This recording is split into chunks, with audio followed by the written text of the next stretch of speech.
Corona ஊரடங்கால் வாழ்வாதாரம் இழந்த நாட்டுப்புற கலைஞர்களுக்கு உதவும் வகையில் மதுரையில் நடைபெற்ற ஓவிய கண்காட்சி பார்வையாளர்களை வெகுவாக கவர்ந்தது.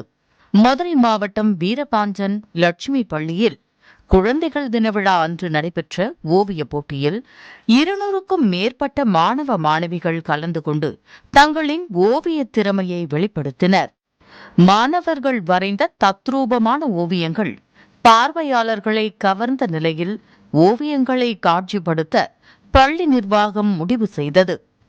ஓவியங்களை விற்பனை செய்து அதில் கிடைக்கும் நிதி மூலம் ஊரடங்கால் வாழ்வாதாரம் இழந்த நாட்டுப்புற இசைக்கலைஞர்களுக்கு உதவிடவும் அவர்கள் முன் வந்தனர். பெயிண்ட் ஃபார் அ காஸ் அப்படிங்கிற ஒரு ப்ரோக்ராம் பண்ணுறது. எல்லாரும் பெயிண்ட் பண்ணி அந்த பெயிண்டிங்ஸை விற்று அதில் வர பணத்தை நாங்கள் சேரிட்டி பண்ணுவோம். இதில் 2 லட்சம் 3 லட்சமெல்லாம் கலெக்ட் பண்ணி கேரளா ஃப்ளட்ஸ் இருக்கும் போது கொடுத்துருக்கோம், சென்னையில் ஃப்ளட்ஸ் வரும்போது கொடுத்துருக்கோம்.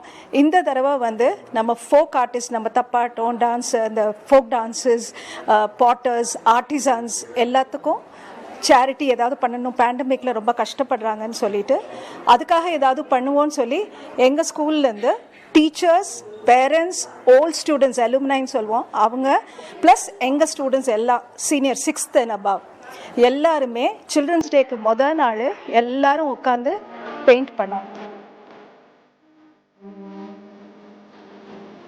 என்எம்ஆர் வளாகத்தில் நடைபெற்ற இந்த கண்காட்சியில் மாணாக்கர்கள் மற்றும் முன்னாள் மாணவர்கள் மற்றும் ஆசிரியர்கள் ஆகியோர் வரைந்த நூற்றுக்கணக்கான தத்ரூபமான ஓவியங்கள் இடம்பெற்றிருந்தன. கண்காட்சியை பெற்றோர்கள், பொதுமக்கள் என ஏராளமானோர் ஆர்வமுடன் வந்து பார்வையிட்டு வாங்கிச் சென்றனர். 500 ரூபாய் முதல் 5000 ரூபாய் வரை ஒவ்வொரு ஓவியங்களுக்கும் விலை நிர்ணயம் செய்யப்பட்டு விற்பனைக்கு வைக்கப்பட்டது. மாணவர்கள் மற்றும் ஆசிரியர்களின் இந்த முயற்சி பொதுமக்களிடையே நல்ல வரவேற்பை பெற்றுள்ளது.